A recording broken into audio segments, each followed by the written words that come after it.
Bien, je vous propose de commencer la séance et en fait de se poser la question, de réfléchir un petit peu en pensant que les prophètes sont souvent intervenus dans la vie politique des royaumes d'Israël et de Juda pour dénoncer les violences et les injustices sociales qui étaient en flagrant délit avec la loi. Et par conséquent, est-ce que la question qui se pose, est-ce qu'ils ont été efficaces et leurs remontrances ont-elles amené quelques changements de comportement? Et peut-on d'une génération à l'autre espérer certains progrès? Autrement dit, si j'élève le débat, ça pose des questions. Est-ce qu'une société s'éduque? Vous voyez que c'est un problème d'autant plus actuel qu'en ce moment on parle d'ensauvagement et de décivilisation. Donc le texte de Jérémie pose la question justement, est-ce que l'on peut obtenir des progrès des gens, ou bien est-ce que face aux lois qui tentent de canaliser les instincts agressifs des hommes, vient-on à chaque fois buter sur le mystère de la liberté humaine qui laisse chaque individu incapable d'accepter ou de rejeter une législation prévue en principe pour le bien de tous? Alors Jérémie, qui assiste impuissant à une situation qui le dépasse, constate de manière vraiment terrible, et c'est ce que l'on voit dans ses plaintes, les ravages que provoque le mensonge pratiqué à tous les niveaux de la société, en famille, entre amis et voisins, et avec les prophètes. Vous vous souvenez, là, on était resté là-dessus, sur cette image la dernière fois, le burin menteur des scribes, qui transforme la loi et qui la modifie au gré des circonstances. Je vous ferai remarquer que c'est une question qui est terriblement d'actualité, dans un autre domaine aussi, parce que ce sont les questions qui se posent aussi au synode, avec les problèmes de synodalité. L'Église doit-elle évoluer? Vous voyez que dans les textes de Jérémie, les questions sont déjà posées. Et en fait, on a souvent accusé Jérémie de pessimisme. Or, et là où il est très précieux pour nous, c'est qu'il nous tend le miroir d'une société où l'on s'efforce de bannir Dieu pour le remplacer par des idoles qui ont pour nom l'argent, la puissance et le pouvoir. Et est-ce que la société qu'il décrit, est-ce que c'est aussi la nôtre? Alors, une autre généralité, avant de reprendre le texte, lire son témoignage, comme nous le faisons. Mais si on le lisait seulement comme une enquête archéologique, ce serait une grave erreur, parce que Jérémie ne se contente pas de déplorer l'état de la société dans laquelle il vit, car il n'est pas mandaté pour la réformer. Ses interventions auprès des autorités du temple, auprès du roi, comme on le verra, en fait, c'est faire prendre conscience à ses auditeurs de l'enjeu qui doit mener leur vie, c'est-à-dire un combat spirituel. Autrement dit, une agonie. Le mot agonie en français, qui décrit les derniers moments, signifie en grec le combat dans lequel on met toutes ses forces. Et ce combat, c'est le combat entre le mensonge et la conversion. C'est exactement le combat que mène Jésus pendant les tentations au désert. Et ce qui est extraordinaire dans le livre de Jérémie, c'est que Dieu a tout remis, tout confié entre les mains des hommes, et il a choisi ses prophètes pour lui tenir lieu d'avocat. Et par conséquent,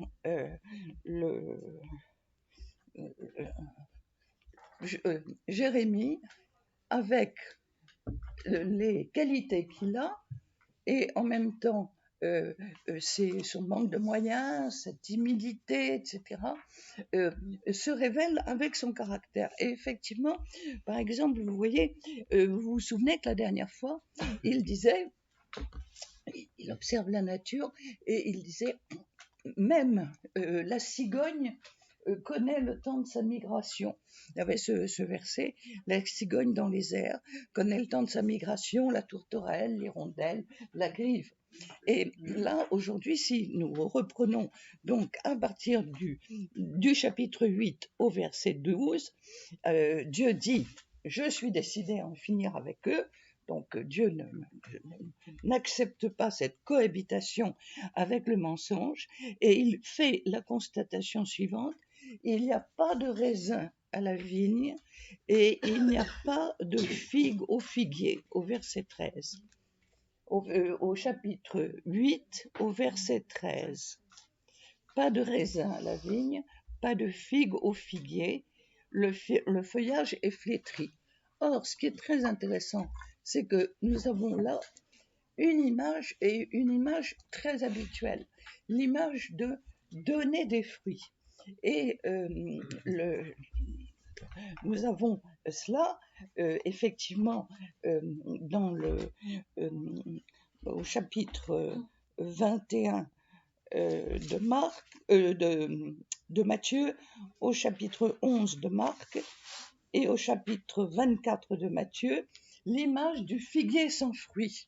Jésus aimait bien aller à pied de Béthanie à Jérusalem, aller au temple. Et sur le chemin, il s'arrêtait pour manger des figues. Et puis, il n'y avait pas de figues sur le figuier. Et il dit que le figuier est desséché et qu'il ne donne pas de fruits. Et qu'est-ce qui va se passer? Alors, il y a 2 épisodes qui nous sont racontés dans l'Évangile. Il y a le figuier desséché, c'est un figuier qui est mort, donc qui n'aura pas, qui est bon pour faire du feu, du bois mort. Et puis, il y a un autre passage de l'Évangile où il n'y a pas de figues sur le figuier, mais il y a un jardinier qui vient et qui dit « Laisse-moi encore un peu de temps pour que je puisse lui mettre du fumier, et puis on va lui laisser du temps. » Et cette idée de laisser du temps est très importante pour nous, où Dieu nous laisse du temps pour effectivement avancer. Alors, donc, cette idée, vous voyez, des fruits, et alors, il y a un texte absolument magnifique qu'on pourra peut-être étudier l'année prochaine. Je m'avance. L'épître à Diognète. L'épître à Diognète, c'est un texte du IIe siècle, absolument extraordinaire, qui est une conversation avec un incroyant et qui explique tous les avantages à devenir chrétien, mais tout en expliquant que être chrétien, c'est accepter d'offrir sa vie, et voilà. Et à un moment, il prend cette très belle image et il dit « Regardez, les fruits que nous portons sont des fruits invisibles, mais ils existent et ils font vivre la société. » Alors, je trouve cette image, elle est très belle. Donc, et puis et il dit, les chrétiens sont l'âme du monde. Alors, il y a des choses absolument magnifiques. Et par conséquent, vous voyez, c'est important pour nous, cette image des fruits. C'est une image positive, donc nous l'avons, vous voyez, ici. Alors ici, c'est pour dénoncer, pour dire, votre société fait que, effectivement, vous ne donnez aucun fruit. Et je continue, et par conséquent, nous allons voir que nous attendions la santé, mais rien de bon. Puis finalement, la situation est absolument catastrophique. En fait, alors si je lis la suite, c'est tout à fait ce qui se passe à Gaza. Entrons dans les palaces fortes, n'en bougeons plus, nous buvons de l'eau empoisonnée, il ne se passe rien de bon, nous entendons le bruit des hennissements, des fougueux étalons, la terre tremble, ils viennent dévorer la terre, et on a le sentiment, si vous voulez, d'une description, effectivement, des ruines et de ce qui se passe un petit peu sous nos yeux. Et nous retrouvons ensuite, donc nous avons une description comme dans le style de Jérémie. Maintenant, on est habitué à cela, où il prend des images avec justement cette idée de siège. Et vous voyez, je trouve que c'est intéressant pour nous de lire ces textes parce que quand vous voyez les images à la télévision, ben, c'est tout à fait le sentiment que vous avez. Et nous arrivons au verset 18, où c'est effectivement la plainte du prophète. Il dit « Mon affliction est sans remède et tout mon être est défaillant ». Donc le découragement, et vous voyez, c'est très, très intéressant de voir, tenez, le découragement, et il faut en tenir compte avec la question « Dans Sion, n'y a-t-il pas le Seigneur ? Son roi n'est-il pas chez elle ?» Donc, que fait Dieu? Le silence de Dieu, cette interrogation du silence de Dieu. Et à ce moment-là, il dit au verset 21, à cause du désastre, de l'anéantissement de mon peuple. Or, le mot anéantissement, c'est le mot Shoah en hébreu, c'est un mot hébreu. L'anéantissement de mon peuple, voyez, donc la réalité, à cause de l'anéantissement de mon peuple, je suis, le terme exact, je suis cassé. Alors le verbe, là c'est traduit de manière plus élégante, je suis brisé, mais les gens y comprennent très bien. Ah non, mais il ne faut pas le casser, il ne faut pas casser quelqu'un, et c'est très... si vous voulez, c'est très éloquent en pensant qu'il ne faut surtout pas décourager. Et donc, Jérémie est complètement découragé et le texte hébreu dit précisément cassure, je suis cassé. C'est-à-dire que pour insister, on emploie le substantif, donc la cassure, la brisure, etc. Et puis on emploie le verbe en plus. C'est bien que quand ces textes, ils étaient toujours lus à haute voix, vous avez tout un système d'allitération qui fait que vous retenez facilement, comme dans les beaux alexandrins des grandes tragédies classiques avec les rimes, eh bien, si vous voulez, ça permet de faciliter, de faire comprendre le fait de répéter, de redire le même mot pour lui donner tout son poids. Donc, je suis cassé, et ensuite nous avons cette image, je suis dans le noir, mais le mot noir en hébreu, c'est à la fois la couleur noire, mais c'est aussi le deuil. Les deux sont liés. Et je suis dans vos traductions, dans la Bible de Jérusalem, je crois que c'est je suis dans le deuil. Et le texte hébreu, effectivement, nous avons ce mot noir qui signifie aussi le deuil. La désolation me saisit. Et alors ensuite, il demande s'il n'y a pas de médecin. Or, le mot médecin, le mot en hébreu qui désigne le médecin, c'est le verbe Rapha qui nous a donné le prénom Raphaël. L'un de mes arrière-petits-enfants, j'ai très très peur, je pense que c'était beaucoup plus par rapport à Raphaël Nadal que par rapport à l'archange.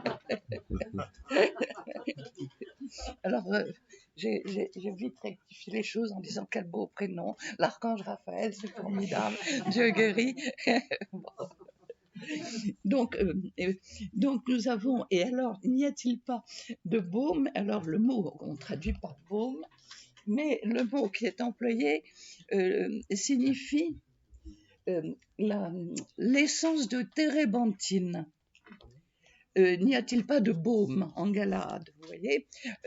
Donc il dit je suis brisé, je suis cassé, et il est tellement mal moralement que ça l'atteint dans son corps, donc il demande est-ce qu'il n'y a pas quelqu'un pour me soigner, et il demande comme traitement, il dit, alors du baume, le mot baume, du baume, de la pommade, tout ce que vous voulez, bon, on dirait de nos jours, est-ce qu'il n'y aurait pas un petit anxiolytique, ça m'aiderait, mais c'est pas ça, c'est pas ça. Ici, ce qui est très intéressant, et moi ça m'a beaucoup amusé, parce que c'est l'essence de térébenthine.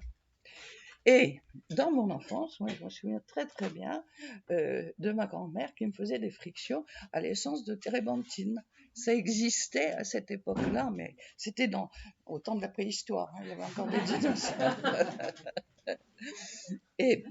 Mais vous voyez, il y a ce côté très, très concret. Et pourquoi, avec cette interrogation, pourquoi est-ce qu'on ne peut pas avoir un espoir de guérison ? Et nous avons cette image que je trouve extraordinaire. Alors, qui changera ma tête, le texte hébreu, qui changera ma tête en eau qui s'écoule. Alors, c'est bien traduit parce que c'est joli. Qui changera ma tête en fontaine et mes yeux en source de larmes pour pleurer jour et nuit les victimes de mon peuple. Alors, nous avons ici cette image, et cette image qui est reprise d'ailleurs chez le prophète Jérémie, au chapitre 22, au verset 4. Je pleure amèrement la dévastation de mon peuple. Et par conséquent, nous avons cette image, et elle est très importante. C'est la puissance des larmes, dont on nous dit que il y a un psaume qui dit que Dieu recueille nos larmes pour les mettre dans son outre. Autrement dit, lorsque nous n'arrivons plus à exprimer avec des mots, les larmes sont un langage que Dieu comprend. Et par conséquent, nous avons cette image-là qui est très importante. Et n'oublions pas que Jésus a pleuré sur Jérusalem.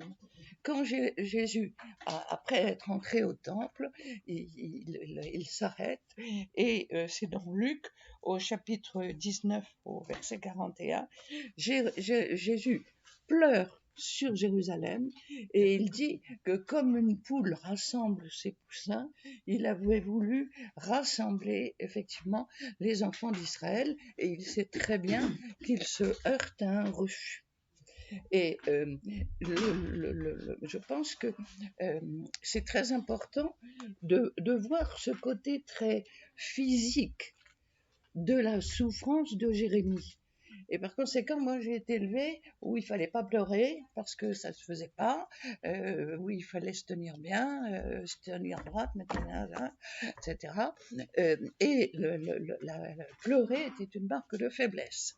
Et par conséquent, le grand intérêt, une des grandes découvertes que j'ai faites en lisant le psaume, c'est justement l'importance du corps qui exprime quelque chose au moment où je ne peux plus rien dire, et en me disant que cela, Dieu peut le comprendre, et par conséquent qu'il n'a pas forcément besoin de mes mots.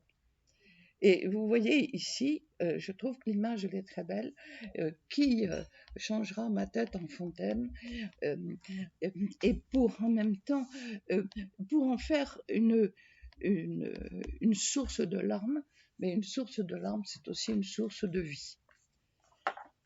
Alors, donc voilà, nous allons aborder maintenant le chapitre 9. Alors d'abord, est-ce que vous avez des questions à poser sur ce texte ?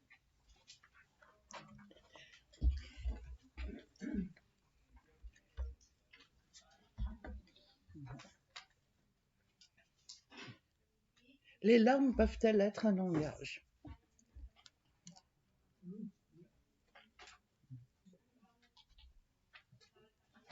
Et d'où vient cette tradition alors que les larmes, il faut cacher ses larmes, il faut qu'un homme ne pleure pas? Ah ben c'est le stoïcisme.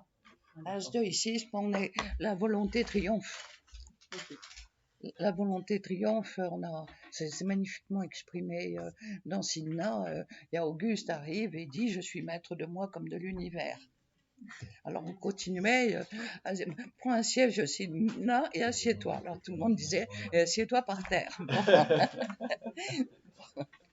Non, mais il faut voir que justement la grande différence, la grande réalité dans le texte hébreu, encore une fois, c'est que c'est une langue extrêmement charnelle où vous avez toujours le corps qui est exprimé, les besoins du corps qui sont réels, alors que dans le stoïcisme, on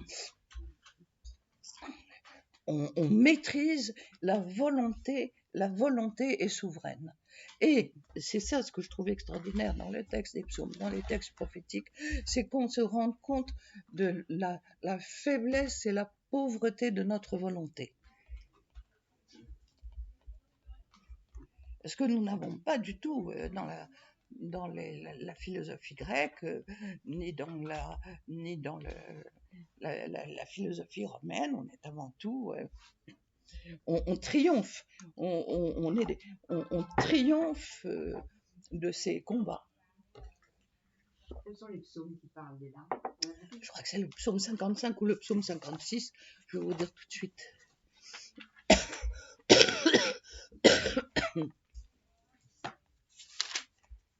C'est le psaume 56 au verset 9. Tu as compté mes pas de vagabond, dans ton outre, tu recueilles mes larmes. C'est beau, hein? Remarque, Christine, est-ce qu'il arrive à Dieu de pleurer? J'ai pas souvenir. Jésus, oui. pleure devant Jérusalem. Si, on a dans les Lamentations. Je crois que il y a un autre, il y a un moment où dit d'une manière, mais il y a quelque chose effectivement sur les larmes de Dieu, mais il faut que je cherche. Parce qu'il est là, hein, quelques versets avant, il est en colère, il est oui. souvent en colère. Oui, très souvent en colère. Beaucoup plus qu'en pleurs. Oui, beaucoup plus qu'en pleurs. Oui, mais là, c'est parce que son peuple s'est détourné de lui. Non, mais au diable, ces explications, non. Ce que je veux dire est beaucoup plus simple. Dieu est en colère, et je suis content d'apprendre que, donc, peut-être il pleure dans les Lamentations. Jésus pleure, mais il est essentiellement en colère. Ce que je veux dire est simple, c'est que de colère, pleurs, c'est les deux versants de la même médaille, c'est ça que je voulais suggérer. Mais Dieu est assez stoïcien. Non, parce qu'il y a des moments où il frémit intérieurement. Il y a des textes comme ça. Ce qui est quand même assez extraordinaire, mais ça sont des textes que tu connais, dans le Deutéronome au chapitre 32, quand Dieu met au monde son peuple avec les contractions d'une femme. C'est le verbe qui est employé. Donc il y a l'expression de sentiment de Dieu, et c'est ensuite on va figer l'idée de Dieu le Père, en particulier au Xe siècle, au temps d'iconographie. Ça serait une bonne idée un jour d'aller à Vézelay. Hein. Ah oui. Propos, parce qu'il y a le tympan de Vézelay et on a un Dieu absolument impassible qui n'exprime pas de sentiments. C'est une grande main. Alors ça, c'est une grande marche. Non, une grande main. Il a une main droite qui montre le chemin. Et pour y aller, il y a une grande marche. Bon, alors.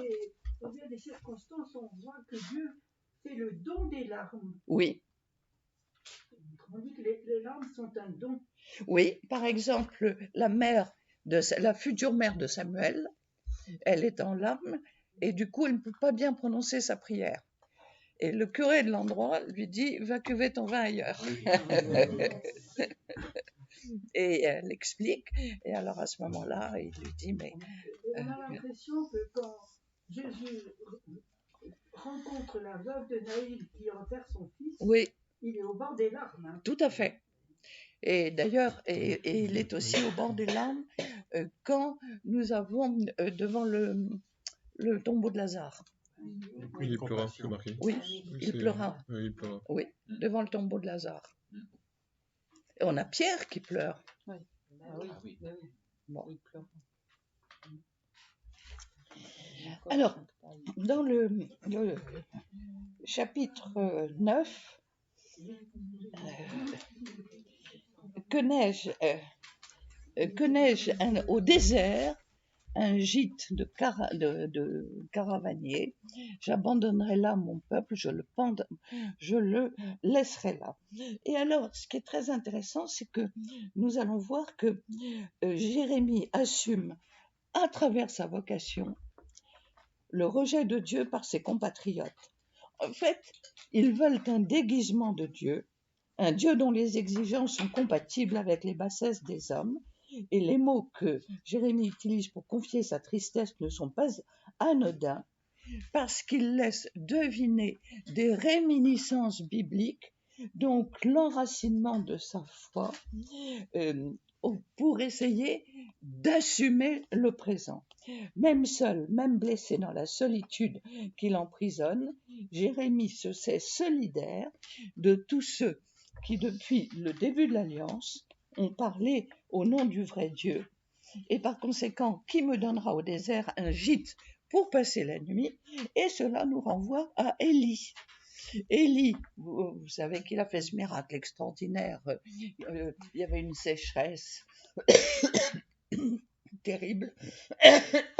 Il y avait les prophètes de Baal qui étaient 450, qui sacrifiaient plein d'animaux, qui se scarifiaient, qui se faisaient saigner, et puis ça ne faisait pas d'effet auprès de Dieu. Et alors Élie se moquait de lui, et Élie dit moi mon Dieu, il suffit que je lui offre un sacrifice, il fera venir la pluie. Mais enfin quand même, il a fallu que Élie envoie 7 fois de suite son messager, 7 fois, pour aller voir s'il n'y avait pas un tout petit nuage à l'horizon qui allait amener la pluie. Finalement, la pluie est venue, mais la reine syrophénicienne, la reine Akab, la reine Jézabel, la femme d'Akab, veut la mort de Jérémie, en disant il m'a ridiculisé, par conséquent, il faut le mettre à mort. Et donc Élie part au désert, complètement découragé, et va dire à Dieu, reprends ma vie, je ne suis bon à rien, je ne sers à rien. Et par conséquent, ici, ce qui est intéressant, c'est quand il dit que n'ai-je au désert un gîte pour passer la nuit, c'est une manière pour lui de faire allusion à cette démarche d'Élie. Je m'en vais, je me retire au désert, et se souvenir que Élie, il s'est arrêté, complètement découragé, il n'en pouvait plus, etc. Et dans la nuit, il y a un ange qui est venu, qui lui a apporté du pain, de l'eau, et qui l'a réconforté. Et par conséquent, ensuite, il a pu continuer.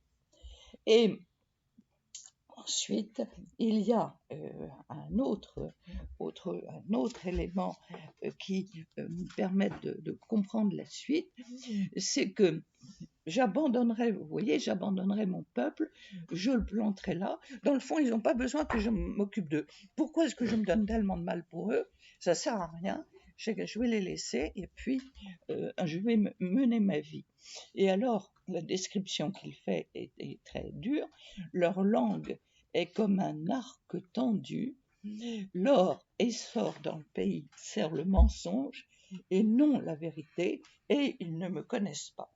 Et c'est toujours cela, et par conséquent, ils vont, là c'est traduit, ils commettent méfait sur méfait. Mais le texte hébreu dit autre chose. Ils vont, c'est-à-dire ils marchent de crime vers le crime. Vous voyez, une poursuite du crime.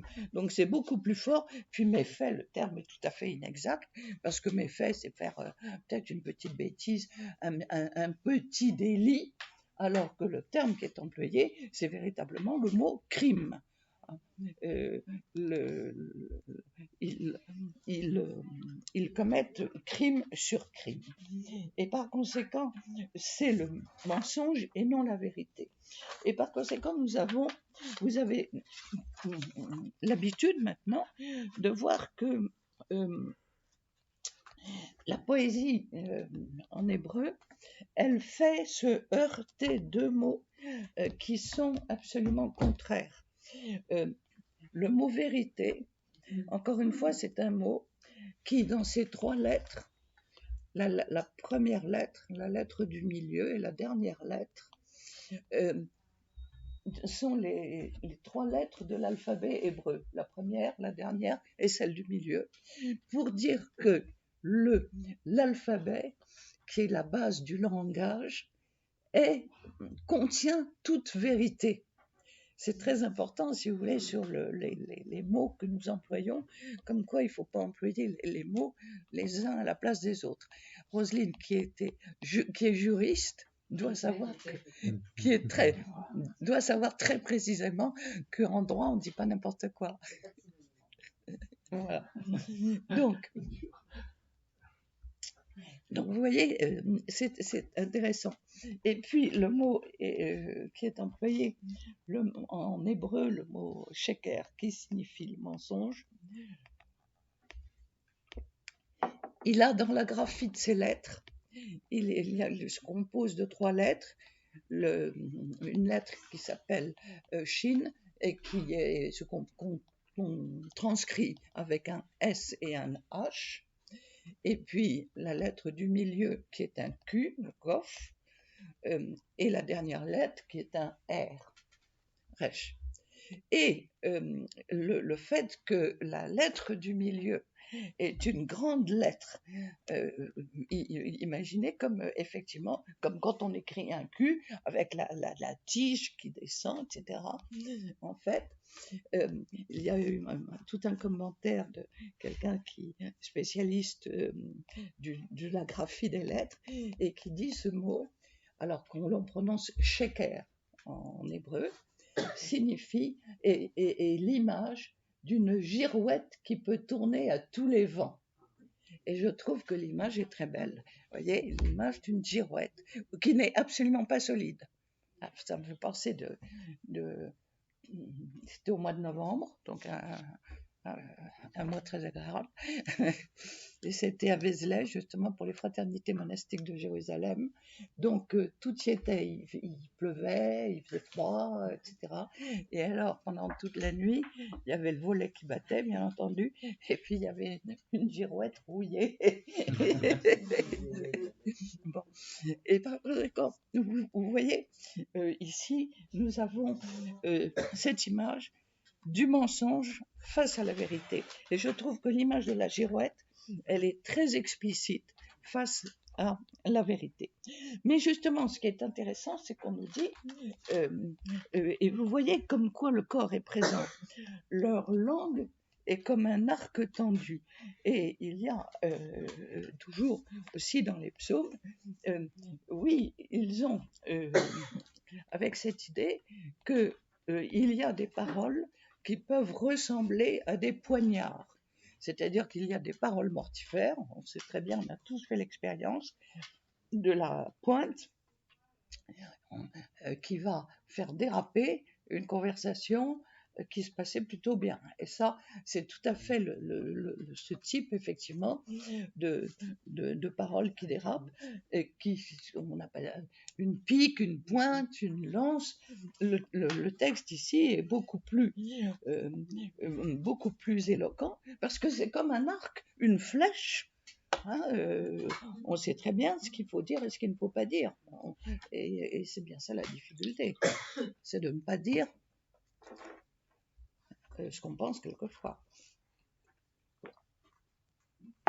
Et ici, ce qui est très intéressant, c'est que nous avons ici, vous voyez cette expression, soyez sur vos gardes, chacun envers son compagnon, ne vous fiez à aucun frère, car tout frère s'y entend en mauvais tour. Soyez sur vos gardes, effectivement, tout frère ne pense qu'en fait qu'à supplanter son compagnon. Alors, la Tob traduit tout frère s'y entend en mauvais tour. Mais c'est vague. Le texte hébreu est beaucoup plus précis. Tout frère ne pense qu'à supplanter. Pourquoi est-ce que ce mot-là est très important? Parce que dans le son qu'il prononce, eh bien, ce verbe supplanter rappelle le nom de Jacob. parce que le nom de Jacob, celui qui l'a emporté par ruse sur son frère aîné. Vous vous souvenez que Jacob, qui était le fils cadet, a obtenu de son père aveugle la bénédiction qui revenait à son frère aîné. Et par conséquent, ici, il y a ici, tout frère ne pense qu'à supplanter. Eh bien ici, c'est le rappel de Jacob qui effectivement a voulu supplanter son frère Ésaü. Et par conséquent, l'allusion qui est faite, les gens qui entendent le texte savent très bien que c'est l'allusion en même temps à Jacob, mais Jacob est aussi un patriarche qui a été béni, puisque c'est lui qui a reçu le nom d'Israël au cours de la fameuse nuit pendant laquelle il s'est bagarré avec quelqu'un jusqu'au moment de l'aurore, quand il a demandé quel est ton nom, et l'autre lui a dit je ne te le dirai pas, et au contraire il lui a donné le nom d'Israël, c'est-à-dire de Dieu fort. Et par conséquent, vous voyez, ce qui est intéressant, c'est que Jacob représente tous les contemporains qui renoncent à la bénédiction de Dieu, qui trahissent le nom d'Israël en violant sans cesse la loi. Et par conséquent, nous avons ici cette image, justement, du rappel de l'histoire d'Israël. Et par conséquent, vous voyez que dès le début du chapitre 9, à travers des textes, il y a l'allusion à Élie. Bon, Élie, ne te décourage pas, un ange viendra. L'allusion à Jacob, qui à la fois supplanté son frère, donc il a fait quelque chose de mal, mais qui a été pardonné par Dieu puisqu'il a été béni. Et par conséquent, il y a, vous voyez, derrière ces textes qui peuvent nous paraître comme ça, il y a en même temps tout cet effort de mémoire que les Juifs qui lisent le texte ou qui l'entendent, ou qui le relisent après, une fois que Jérémie est mort et que le texte a été édité, qui eux comprennent d'emblée tout l'arrière-plan de l'histoire d'Israël et donc de la fidélité de Dieu. Et par conséquent, au verset 4, vous voyez, chacun, l'un dupe l'autre, ils ne disent pas la vérité, ils ont habitué leur langue à mentir. Et vous voyez, c'est très intéressant parce que ça pose le problème de l'habitude du mensonge. Alors, grande question, est-ce que l'on prend conscience du mensonge? Qu'est-ce qu'est véritablement un mensonge? Où est le travestissement de la vérité? Vous voyez que ça pose des questions.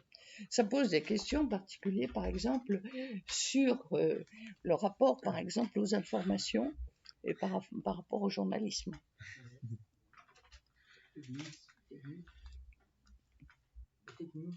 Les fake news. Pas besoin d'aller chercher les fake news.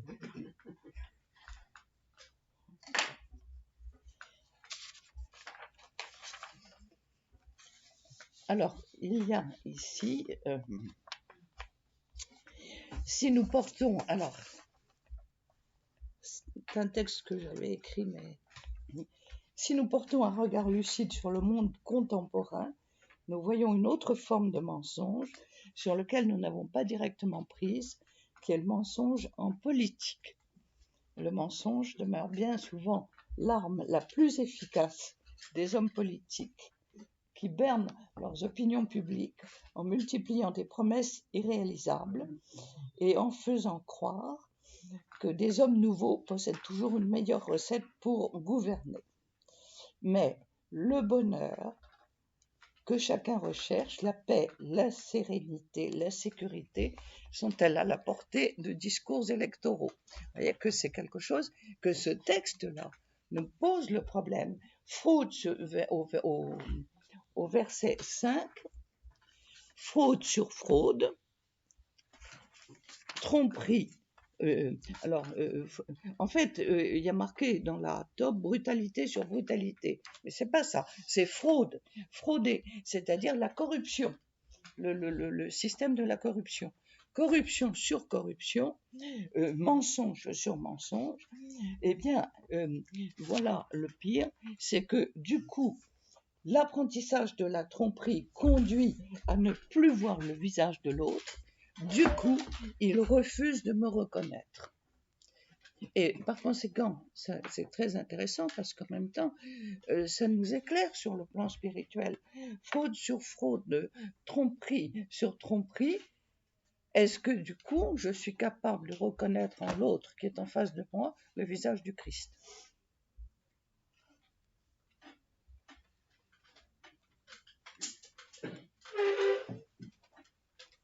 Alors,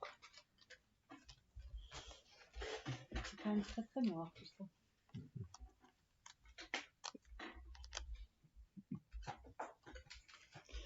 et vous voyez que, si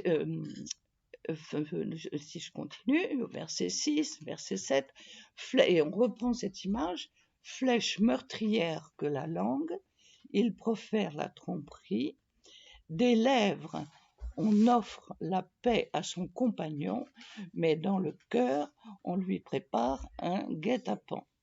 Et nous avons ici une image magnifique des lèvres. Et on a l'image de Judas.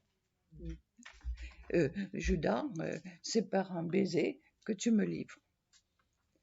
Et ça correspond aussi à cette image dans le psaume, dans le psaume avec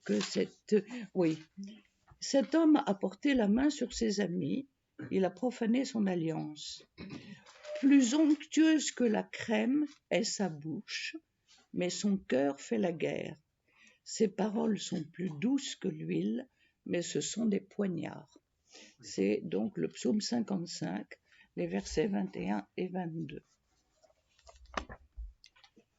Donc, le pouvoir, la question qui se pose, c'est le pouvoir de tuer qui est dans le langage avec la possibilité du mensonge. Et ici, ce que Jérémie dénonce, c'est que justement la perversité atteint un tel degré que l'on s'entraîne mutuellement à mentir et à tenir pour vrai visiblement ce qui est faux. C'est-à-dire que on se laisse modeler dans le moule du totalitarisme et que l'on n'a plus le réflexe, on n'a plus la possibilité de réagir. Et c'est la raison pour laquelle il y a quelqu'un qui a beaucoup aimé le texte de Jérémie et qui l'a médité jusqu'à sa mort, qui est le pasteur Bonhoeffer. Pasteur Bonhoeffer, qui, dès 1933, portait un regard suffisamment lucide pour comprendre que des élections libres en apparence, mais dans la campagne avaient été préparées par la violence et le mensonge, installaient au pouvoir un système totalitaire dont l'homme sincère ne pouvait pas sortir vivant. Et par conséquent, le problème qui va se développer sous nos yeux par rapport à Jérémie, c'est que Jérémie va être dénoncé. Il va être dénoncé par ses amis, comme Jésus aussi va être dénoncé par Judas. Le problème de la trahison.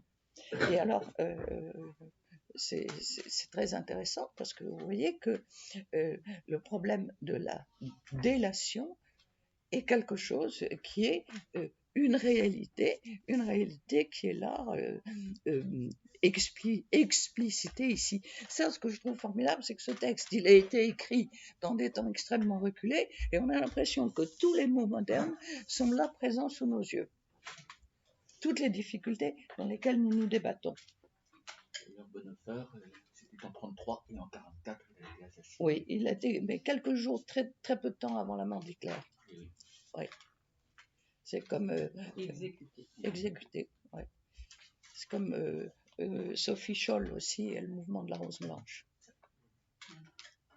Alors, il y a un très joli livre qui vient de sortir et qui est très intéressant, qui s'appelle de Jérôme Cordelier, qui montre le rôle des chrétiens au lendemain de la guerre.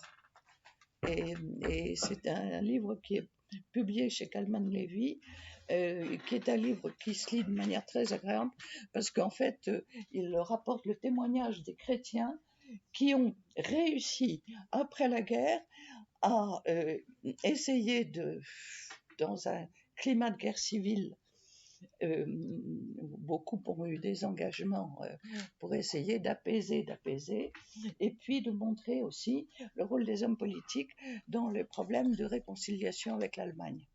Et c'est un livre d'histoire, une série de témoignages avec, comme dit l'auteur, des personnes qui effectivement n'ont pas connu la gloire et qui ont été d'une efficacité tout à fait extraordinaire pour cette période absolument bénie où effectivement se levait un grand nombre d'intellectuels chrétiens de cette grande époque qui était très très difficile à vivre parce qu'il y avait des réticences de toutes parts.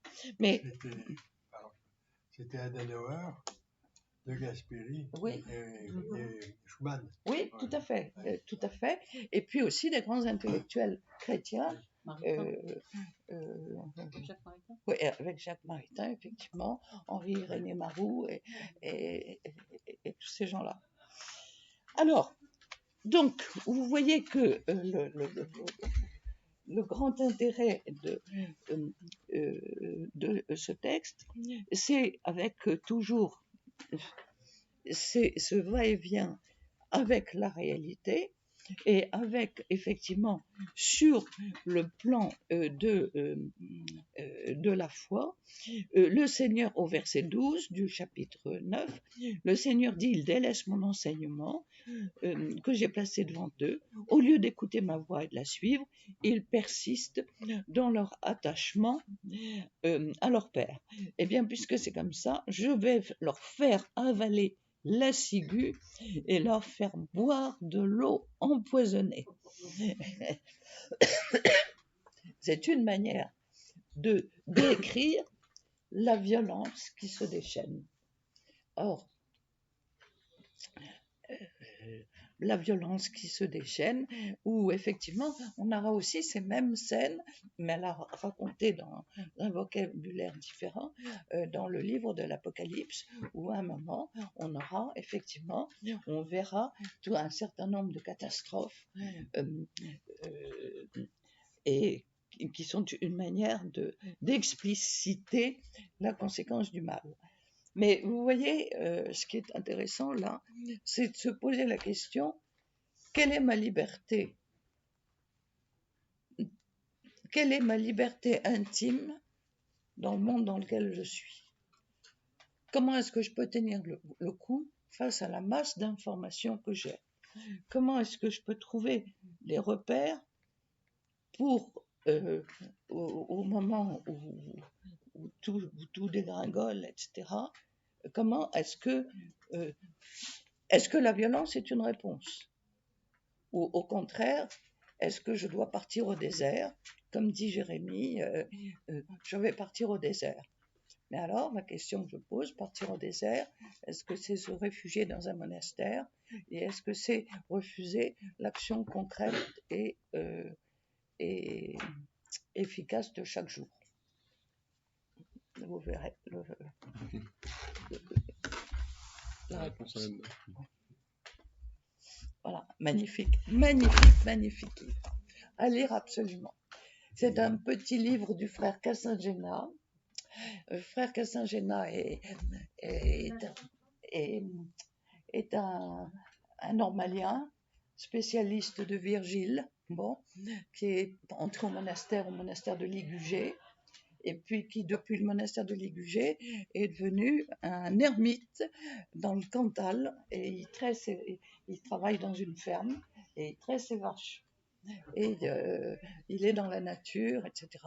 il avait écrit des lettres à ses amis qui ont été publiées. Et là, il vient de faire paraître un petit livre, mais très très court, hein, qui se lit comme ça, mais que c'est le genre de livre qu'on lit, qu'on relit, Vers la joie et autres méditations. Et un livre comme cela, si vous voulez, ça, par rapport au livre de Jérémie, justement, sont des points de repère parce qu'on a l'impression que ce qu'il dit rejoint tout à fait le prophète Jérémie. Alors, vers la joie et autres méditations chez Talandier. Et vous avez une définition du rôle sacerdotal,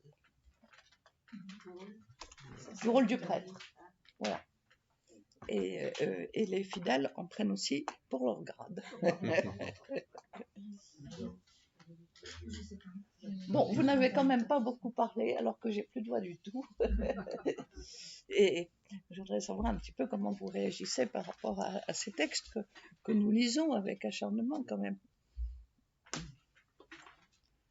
Je trouve qu'on est vraiment dans une époque de mensonges, où on détourne le sens des mots, où on n'appelle pas les choses par leur nom, mais on les baptisant d'euphémismes,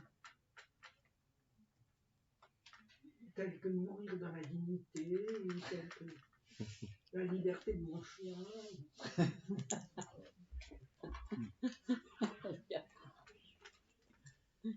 C'est joli, la liberté de mon choix.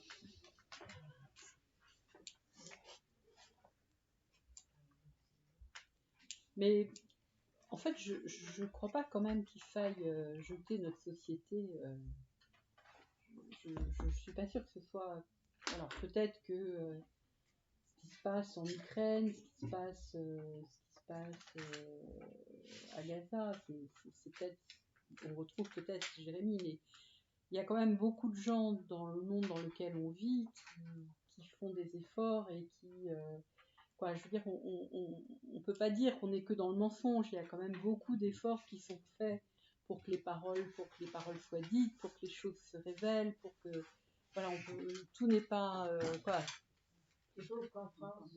Mais je dis pas qu'en France, mais je veux dire, on a vécu pendant des années avec un déni sur les abus sexuels. Maintenant, on en parle. Bon, vous n'allez pas me dire que c'est du mensonge, non, c'est quelque chose qui se découvre. Non, mais je veux dire. Je pense qu'on est peut-être que la société est en crise ou tout est en crise, mais je ne suis pas sûre qu'on soit que on soit dans cette acmé que nous décrit Jérémie. Effectivement, peut-être que la situation aujourd'hui en Palestine, en Israël et en Europe de l'Est ou dans certaines contrées sont des situations de très grande déréliction. Mais je ne crois pas qu'aujourd'hui, je ne sais pas, vous êtes tous un petit peu responsables du monde dans lequel vous vivez. Ça, c'est sûr. Voilà, et je peux pas dire, on ne pouvait pas que dire que tout le monde ment ou que les politiques mentent. Vous en faites partie des politiques d'une certaine façon. Donc bon voilà, enfin c'est peut-être un mouvement d'humeur, mais je pense que ce monde, on est responsable, on est dedans.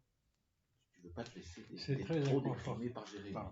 Non, c'est pas que je pense que Jérémie parle d'une situation qui... Mais une situation qui se passe en ce moment à Gaza même, qui n'est pas ce que nous vivons, nous, ici. Mais on peut lire... C'est une qui s'est passée aussi tout au cours de la vie. Il y a des étapes comme ça où on retrouve ça, en fait. C'est récurrent. Mais c'est vrai qu'on retrouve ça aujourd'hui. C'est très net.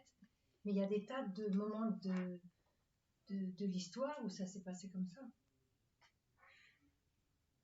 Moi, je dirais même que la parole de Dieu, elle parle de l'homme. Enfin, Exactement. on peut reconnaître un politique ou quand on parle du mensonge, mais genre, je me reconnais moi-même dans ma langue qui peut parfois être acerbe et je trouve que ça parle de la profondeur de l'homme qui peut être menteur, qui n'est pas que menteur, mais la capacité à mentir, à tromper, et alors ça se révèle parfois de façon plus voyante, plus visible dans des tensions politiques ou autres, mais au final, l'homme est homme. Hein.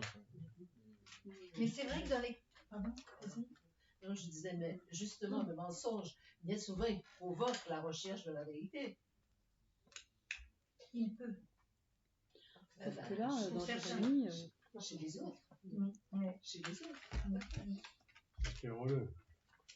Oui, mais à vrai dire, En c'est pas... Russie, où c'est le mensonge généralisé, c'est facile. Pour revenir simplement à ce conflit, est-ce qu'on ne prend pas conscience d'autres problèmes qui existaient avant? Oui. Et est-ce qu'on... Ce mensonge provoque la recherche de la vérité. Mais avec le problème, est-ce que toute vérité est bonne à dire? Oui, Bon. voilà, c'est ça. Avec le Oui. problème, si vous voulez, des histoires de famille et des secrets de famille, dont on dit que chaque famille a un squelette dans une armoire. Cela dit, c'est probablement pas nécessaire de le dire à tout le monde, mais l'omerta, c'est très mortifère aussi. Donc, Oui. on peut peut-être dire, mais à certains, c'est pas la peine de dire à tout le monde. Bien sûr. Je me rappelle une question que j'avais posée au Bernardin. Une petite religieuse, je crois qu'elle était libanaise ou égyptienne, je ne sais pas, qui avait 90% d'élèves musulmans avec l'interdiction de faire de l'évangélisation. Et je lui avais dit, mais alors qu'est-ce que vous leur apportez? Et elle avait réfléchi assez longtemps, et puis elle m'avait dit, à dire la vérité. Ah, ça, c'est bien.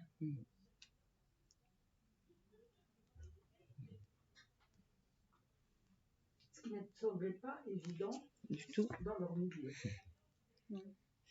Avec la grande question que pose Pilate à Jésus, qui ne Qu'est-ce que la répond vérité? pas, qu'est-ce que la vérité? Je voudrais dire autre chose. C'est que pour nous chrétiens, c'est très difficile d'être à la fois dans le monde et engagé autant que possible dans le monde, et en même temps d'avoir notre liberté de jugement par rapport au monde. Et se mettre dans une position souvent inconfortable, qu'il faut peut-être accepter. Je sais pas. Accepter quoi? Comment? Accepter quoi? Peut-être dans une position inconfortable. La position inconfortable. Ah oui, non, inconfort. pas accepter. Tout ça, D'accord, non. Mais je crois que on est là. Oui, mais si on n'accepte pas la position inconfortable, si on est chrétien, on est gêné aussi. On a un autre sentiment d'inconfort. Donc, on choisit son inconfort, quoi. Oui.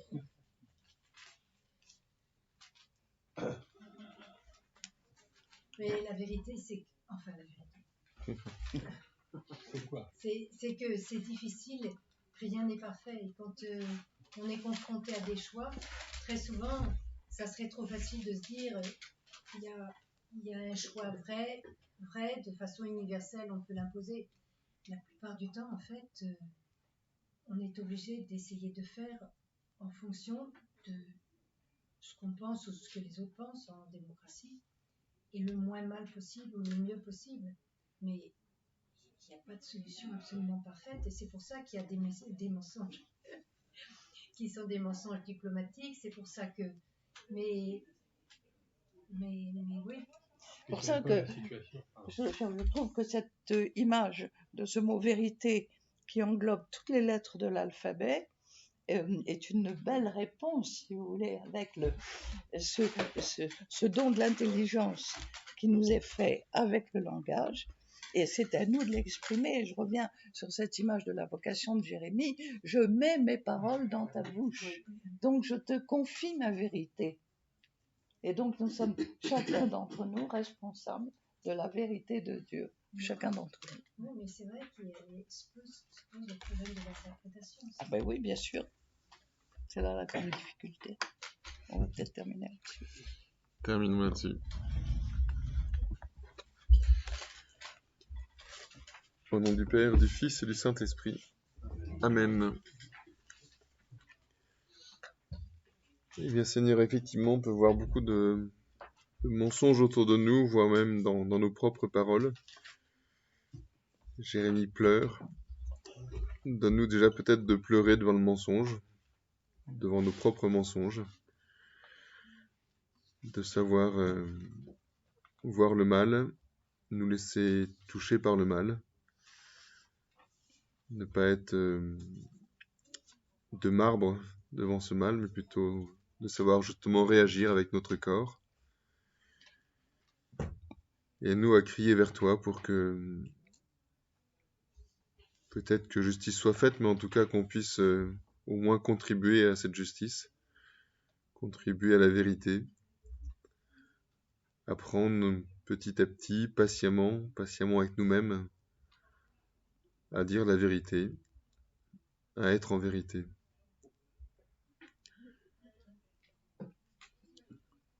Viens donner, Seigneur, ce don des larmes aux uns aux autres, notamment à ceux qui